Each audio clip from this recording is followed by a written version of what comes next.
Oh, this then is chaos breaking news. This Thursday afternoon GMT is 17:41 hours, and Fernando Alonso has signed a multi-year deal at the ripe old age of 42 with Aston Martin. He will be driving, of course, the Green Bull for the next 2 years at the very least, and that, ladies and gents, is chaos. It's broken in the last couple of minutes. The last 20 minutes, Fernando Alonso on Thursday afternoon, Aston Martin ended speculation about the two-time F1 world champion, winning, of course, in 2005, 2006, about his future with the team by announcing a multi-year contract extension for the Spaniard, tying him to the Silverstone outfit until the end of 2026. Oh, the humanity, and very many people NC Paddock far too kind. To be honest, I'm not surprised. I'm a little surprised he managed to negotiate another 2-year deal. He sure can convince them, this is it, NC Paddock. But you know what the thing is? A lot of people are saying already that by default then, since Fernando Alonso is fairly resourceful, let's say, probably the best term that I can find at this point, that this means by default then that Mercedes nor Red Bull didn't want him. Potentially. I read earlier that Fernando didn't even want to go to Red Bull because he didn't want to race against Max Verstappen. It's crazy in the world that is F1, right? NC Paddock. I did that, and thank you so much, mate. You're far too generous. But it is crazy, all the rumours. Sometimes there is smoke. And there is fire, right?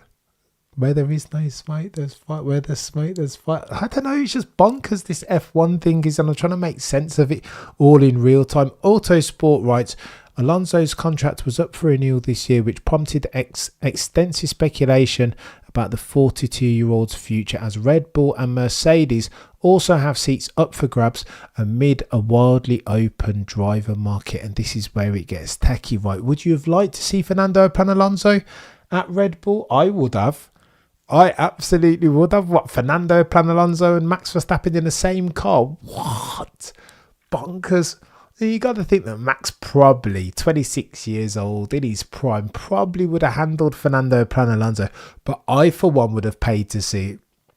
It would have been a massive move, just like Lewis's over to Scuderia Ferrari next year, Now we're not going to see it. Now it's Fernando Alonso still in Aston Martin, potentially alongside Lance Stroll, or maybe Yuki Tsunoda, or maybe Carlos Sainz Jr.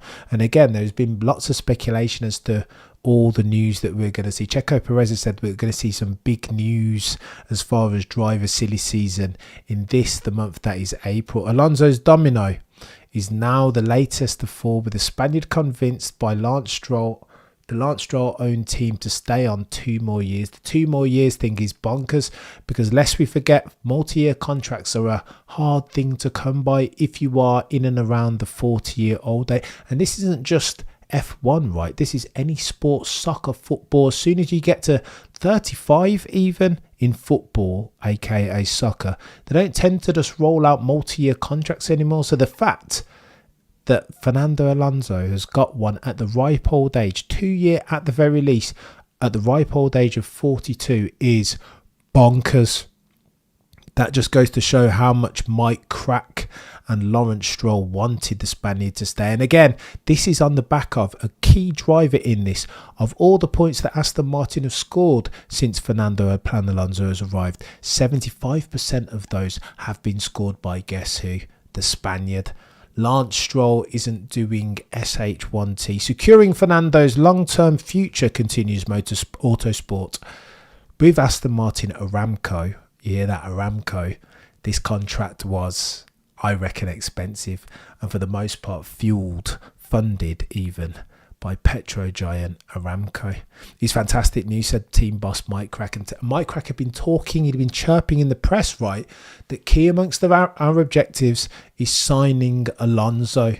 because he brings all of that stuff to the team. Not only the points as far as the constructors and the drivers, but the feedback, that rich tapestry, that Carlos Sainz Jr. type feedback. That's what Fernando Alonso can bring. Hence why, if you're going to build a team and you're looking to develop a car, then who else better than him to have in that car for the next 2 years, even if he is 42 years old. We've built a strong working relationship over the past 18 months, and we share the same determination to see this project succeed. We have been in constant dialogue over the past few months, I bet you have. And Fernando has been true to his word. When he decided he wanted to continue racing, he talked to us first. Fernando has shown he believes in us and we believe in him. It's interesting around this news, you know. I feel like it was known to the F1's press and media.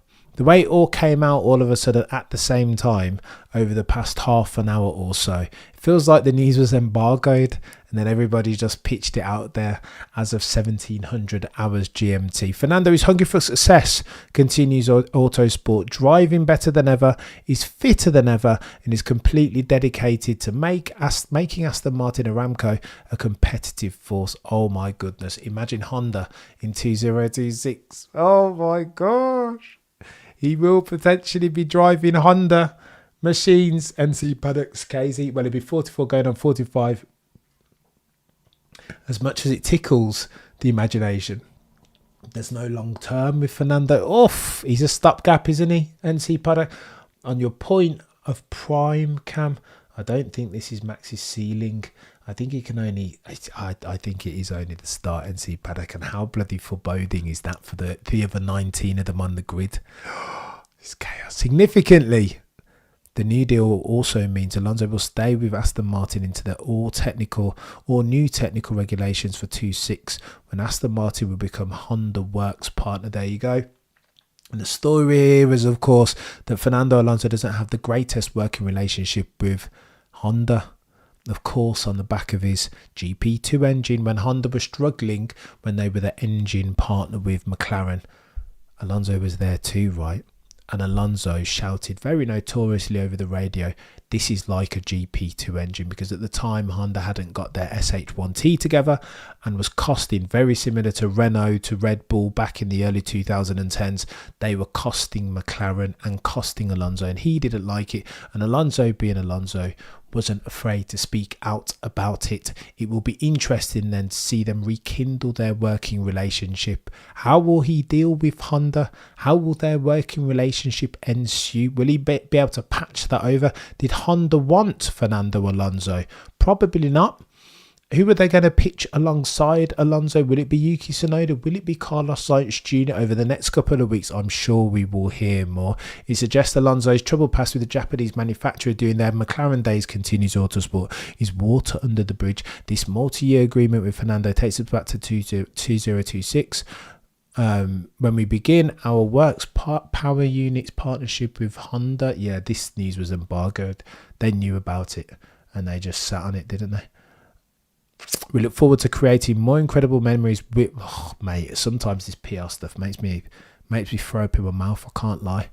In recent weeks, Alonso had already hinted that he would not be influenced by other silly season. Yeah, BS. Ball feathers, Fernando. What, you telling me that you didn't want a better seat than Aston Martin? I am not buying it. That's nonsense. Fernando continues, I chose when to go from a team. I chose when to join a team. I chose when to stop F1. I chose when to come back. Now I will choose what to do next year. I will not follow what others do and they dictate and let them dictate my destiny. I will do it on my own, for good or for bad. This is the way I am. Bravo, Fernando. That is indeed the way you are, mate, and fair play. You shouldn't... listen, he's made some dodgy decisions in his career. Lest we forget that he's something like 8 points away from being a 5-time world championship. He's been unlucky, has Fernando, but some of those decisions, of course, have been of his own making. Here's hoping he's made a good one on this occasion, but who knows, eh? Peter, nobody go nowhere. Why are they all happy? Only Sainz should go to Mercedes and give Russell some driving. Oh, Peter.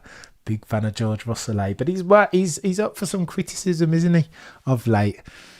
at the hands of one Fernando Alonso and a bit of skullduggery. True North says, I'm betting that Red Bull would have told him he'd be number 2 driver. Yet, when I was putting together the news video today, go and check that out where I talk about all of Ferrari's upgrades and their reverse inlets. Sounds like they're copying Red Bull. I kept reading that Fernando Alonso, this was courtesy of Formula Uno, that website, you know what I'm talking about. But they kept on saying that Fernando was a bit hesitant to go and race up against Max Verstappen. And as I read that, I was like, really? Really? Is that where we are? It doesn't sound like Fernando. I think he'd be happy to go against Max. But, I mean, was he trying to put himself in pole position in the eventuality that Max Verstappen did move to another team? I don't know. Rocky says, new to Aston. Oh, my God.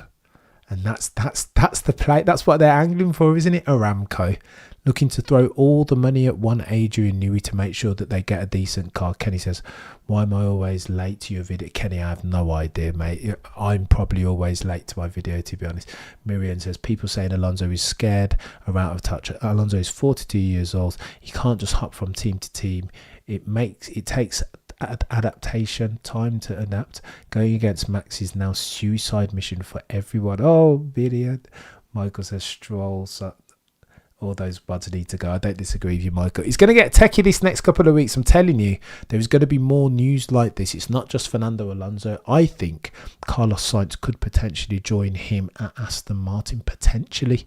Or would he go Mercedes? Which one is even the play? I don't even know. NC Paddock, too kind, bro. What do you think of reports that Lewis wants to talk to Toto about a secret Ferrari test drive? Only 4 races in, and it's Mark look as if they've lost another year. Jeez. Plus, when we did a podcast, NC Paddock, drop me a line, bruv. You're too kind, man. I'd be happy to jump on. And to your question, so Lewis is having, so I mentioned it in the news video that's just gone out, that Lewis is having transition talks, let's say. I don't think they'll let him go and drive the Ferrari in the season. That would be fully unprecedented settings. But I think they'll be. I think they'll be open and honest. I think they'll be open to a bit of wiggle room. Lewis has done them enough favours down the bloody years, so I think it will be. I don't know. You guys are getting it. And see, bad up, bro. You're gonna get me onto this Mercedes stuff. I only came here to talk Fernando Alonso and save the Mercedes stuff till later on potentially. But that is it. News that Fernando Alonso has signed a I think the important thing here, the salient point, is that this is a multi-year deal. Fernando Alonso is 42 bloody years old. Unprecedented settings. And I think that just goes to show exactly how much the green team in Aston Martin wanted to get there, man. Oh my God, Sainz, and I think that could be it. Bring on Sainz and Alonso in that green bull, but I don't know.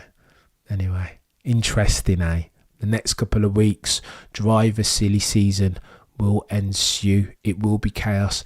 And again, as per Autosport, the first driver domino in this domino chain has fallen. Fernando Alonso has signed with Aston Martin on a multi-year deal. He will be there until, at the very least, 2026. That is chaos. The prosecution rests. No further questions, Your Honour.